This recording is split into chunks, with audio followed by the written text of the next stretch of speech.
Hi, everyone. Welcome back to another episode of Unscripted Coding. For those of you new to the channel, Unscripted Coding is where we do a new project, mistakes and all. You see the process, you see me banging my head against a wall and trying to struggle with whatever's in front of me.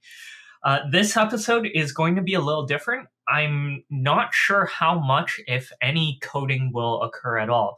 I have all my electronics gear out in my workspace right now because of the last video I filmed with microprocessors, so I figured I might as well get this one out of the way. For those of you who do play with electronics, hopefully you guys will recognize these are just LEDs. They glow, they make pretty colors, and basically that's all they are. You supply the power and they start glowing.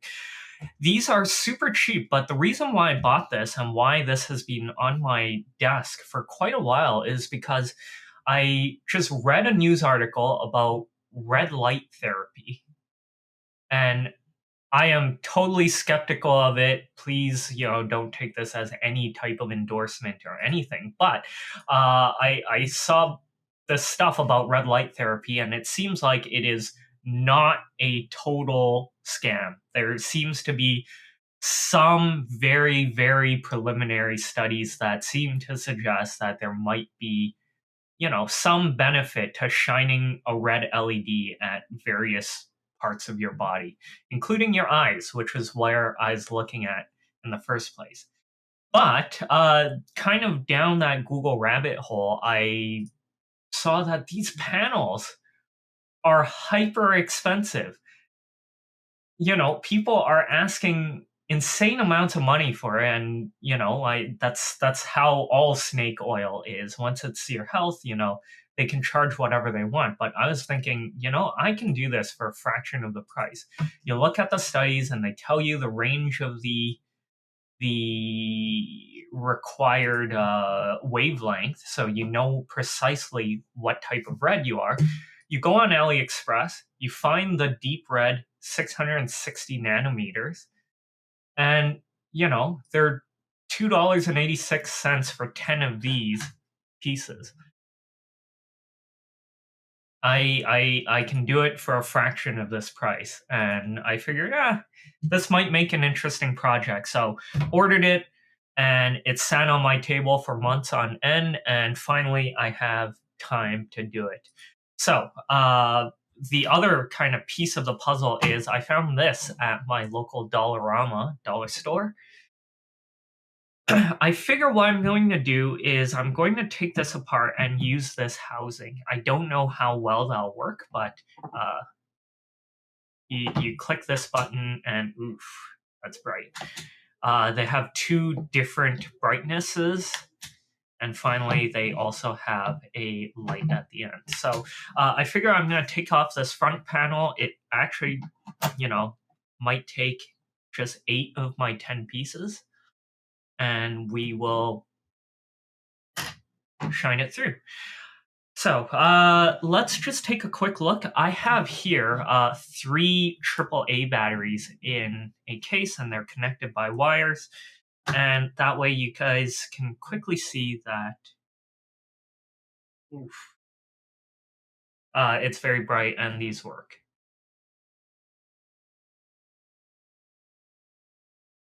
Okay, and I suspect there is absolutely nothing in here because it is a dollar store. I suspect all it is one, 3 AAA batteries exactly like this thing that I have here, and wires, and a switch.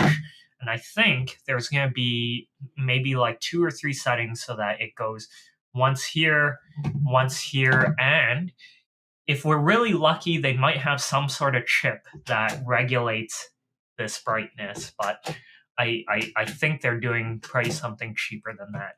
If there's a chip, I figure maybe we might do some programming, but what you'll be seeing is me primarily fiddling with this case, trying to make it work. So let's get started.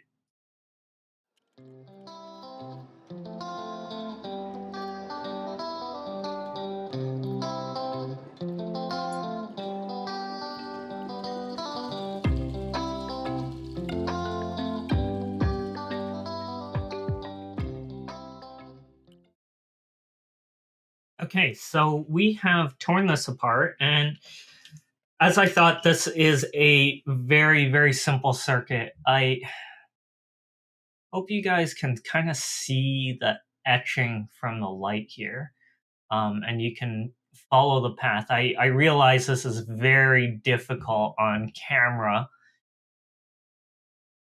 but you can see how this pad connects to this this bottom end of each LED. It takes another path, comes to a bottom end, takes a path up here, all of the bottom ends, and same with this. And then on this end, well, that was your power. I think that was the negative end. The positive end of the batteries come through that switch and go through either one of two paths. One which will connect to all of the top ends, like so, or it connects through here, this point, which goes through a resistor. That will make the light dimmer because the resistor regulates or resists some of the power. So less energy is flowing through, but it then ultimately connects back to this path over here. So let's see if you can see it in the light. Not really, but these two paths are connected, and this one comes in through here.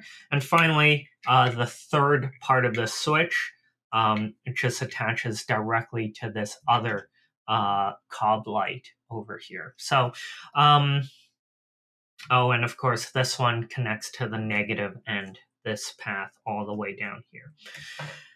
There's no microcontroller, there's no chip, nothing at all. It is just a switch with 3 positions, and every time you click, it just cycles through a position.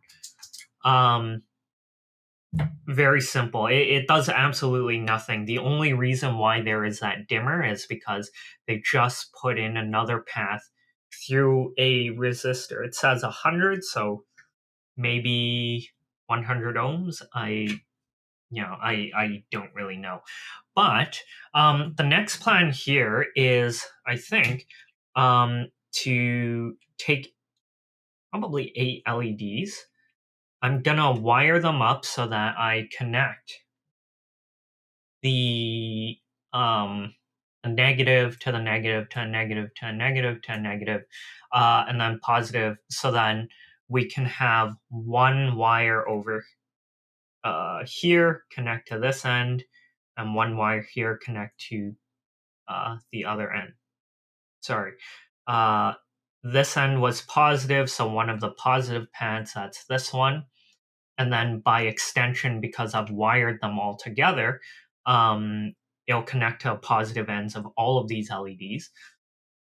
And then the negative end to a negative pad, which is over here. And again, by extension, all of the negative pads. So, oh, look at that.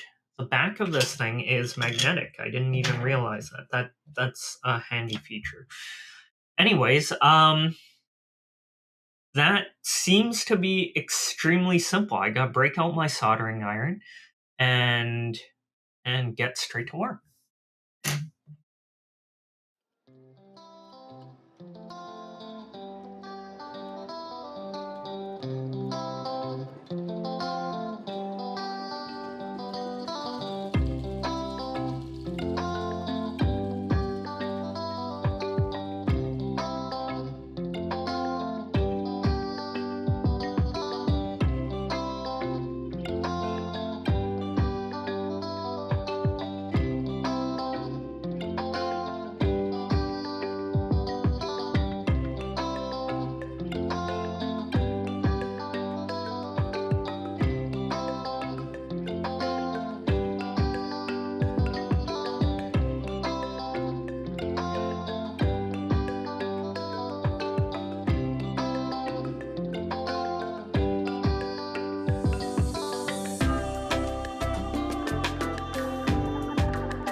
Okay,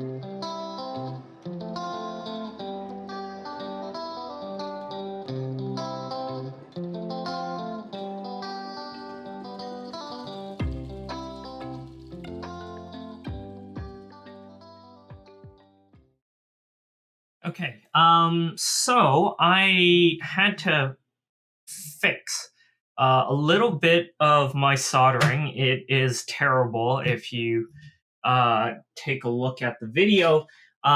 It's no surprise that some of these connections weren't very good. In my defense, I was doing this, with a camera right in front of my face. So, but I can admit that soldering is not my strong point. Okay, so we're here, and what we're going to do is just remove um, these soldering points. So this is connected to the negative end. So this should connect to the minus signs. And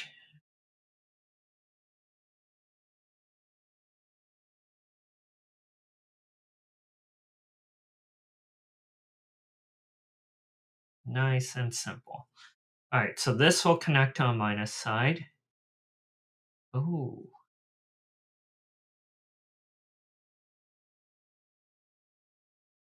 okay. Well, we'll see.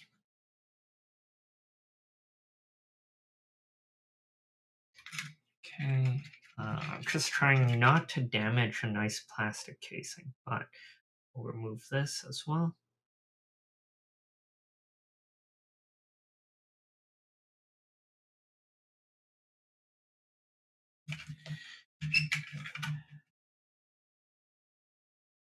It's out of the way. Okay. Okay. Next pieces. This one will connect to the positive end, positive end. Okay. So same thing. I'm going to be pulling away slightly as I heat up the soldering pad. Okay. And finally, one last one. Perfect. These components are always useful. Who knows when I'll need a really bright LED panel, but okay, so this connects to the negative. Oh, actually, I didn't think this through.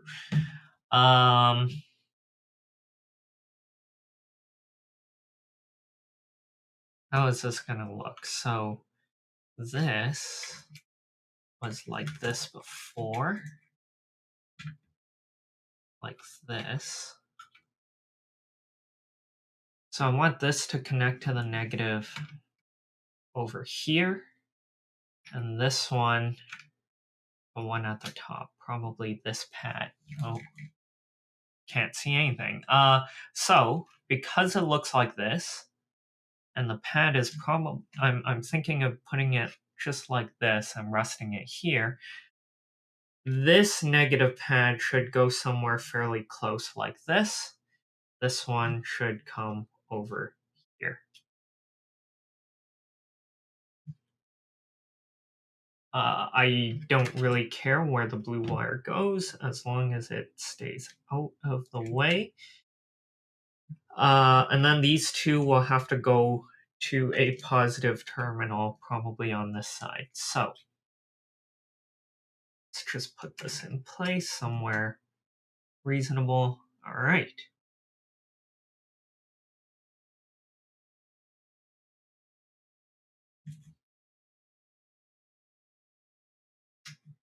Okay, I think there's enough solder on that pad already, so let's just right in and there. It's connected.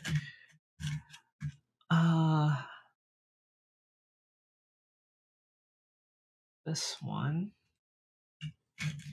very finicky here.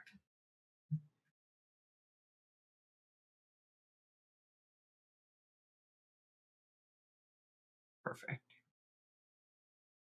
Okay. All right, so these ones need to connect to a positive. It's unfortunate they don't really reach all that well. But first things first, one of them should go through a resistor so that it is dimmer. So I have this one. They were using a 100 ohm resistor, I think, based on the number. This one is 470. It's all that I have on hand, but I think that will be fine. So let's go with this one because there's a glob of solder. So what I'm going to do is just solder this here. And that's not a great idea, but let's take a look. These are positive, so I can probably clip this down a little bit, make it shorter. The worry is always that if you have too long, and this is all exposed wire here, so if it's too long, it might touch somewhere else that's not supposed to. Okay, go back here. Okay, let's do it nice and safely on this wet sponge here. There.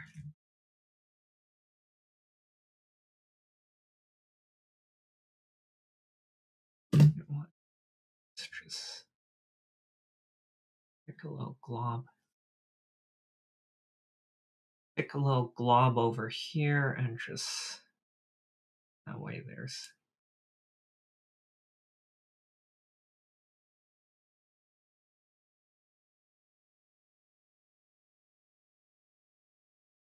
okay. And now this one can comfortably reach further. Let's go here.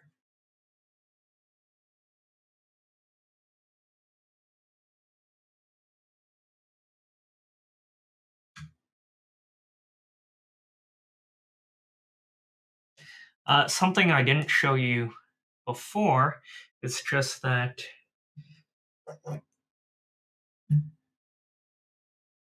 this whole thing is now connected now. So all 8 LEDs light up. And I'm hoping that that will remain true.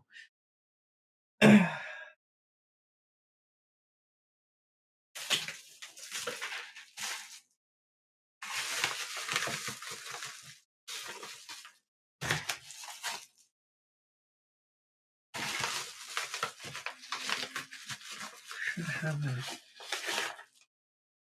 leftover piece of wire here. Okay, perfect.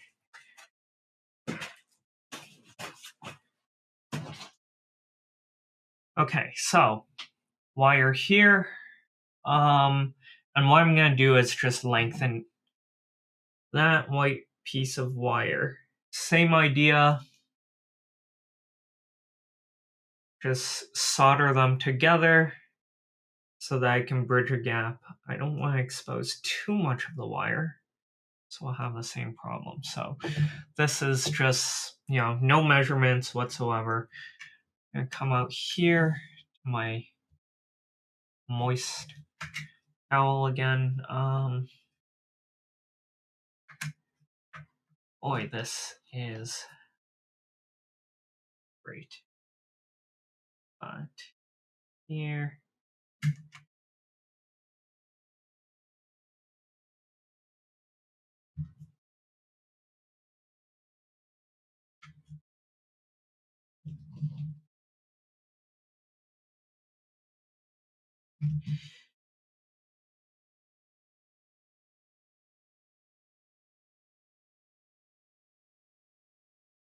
And now,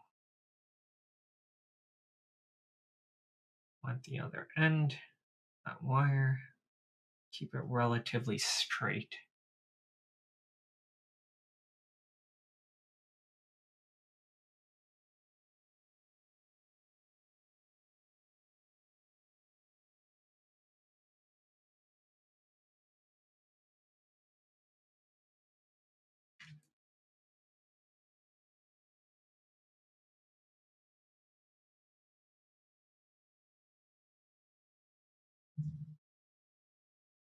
Need a bit more.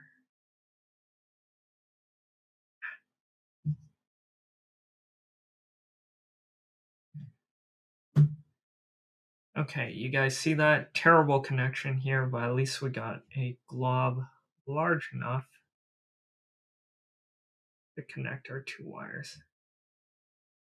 Down.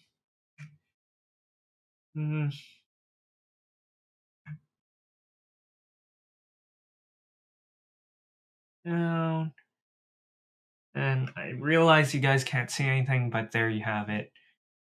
Wire connected. Okay.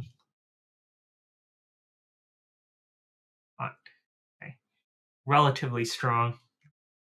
Okay. And finally, let's put this back in. And where do we want to connect this side? Let's go a little further and reach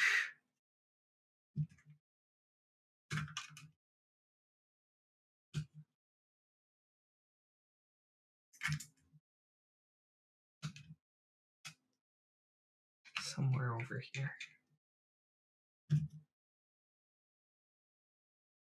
You know, there's no real point in stretching it too far.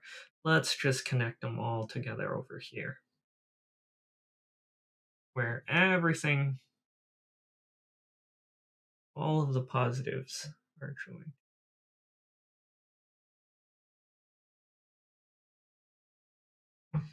There.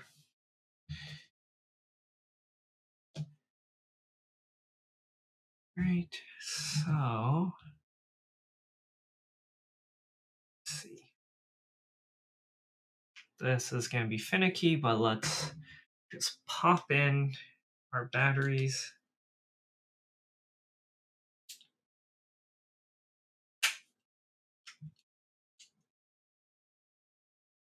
Oh, I see.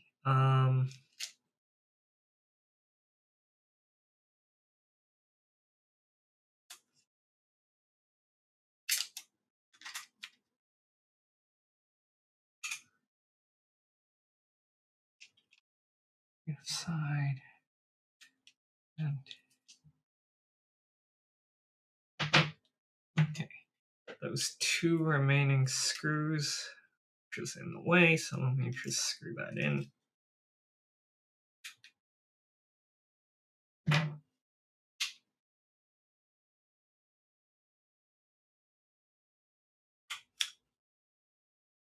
Okay. Safe here. And check it out.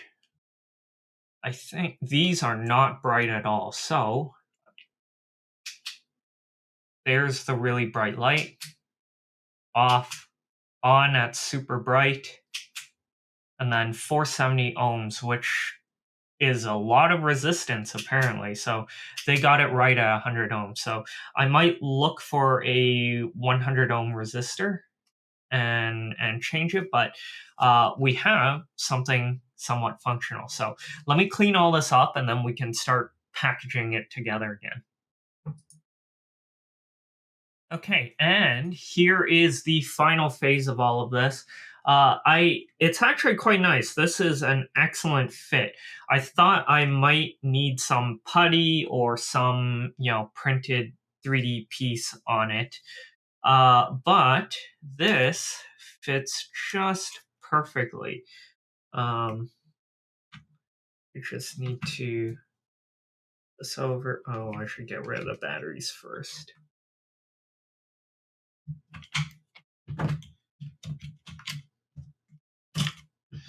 Okay, and screw it in.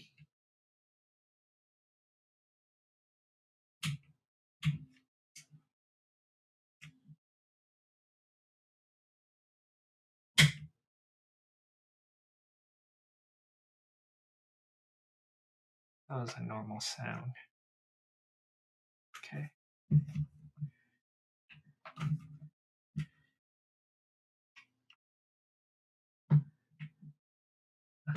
Everything's starting to fit together. these two corners in.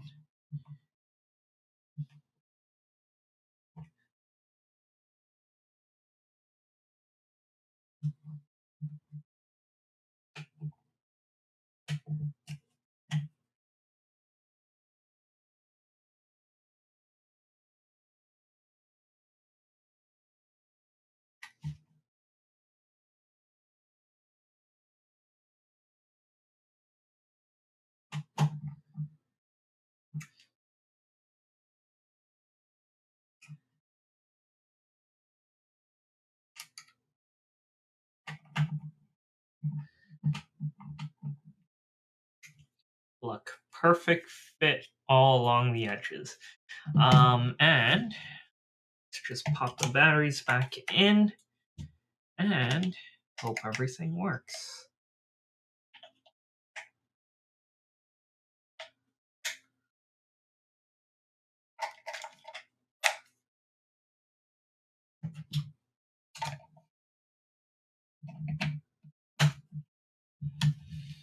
Okay, so here is our very customized red light panel. Only costed a couple bucks in total to make. What did we learn? Good soldering skills are really, really, really important. I wish I knew that. That would have saved us a lot of time, but new skills to learn. So thanks for watching, guys. If you want to make your own red light LED panels, they are far cheaper to make on your own.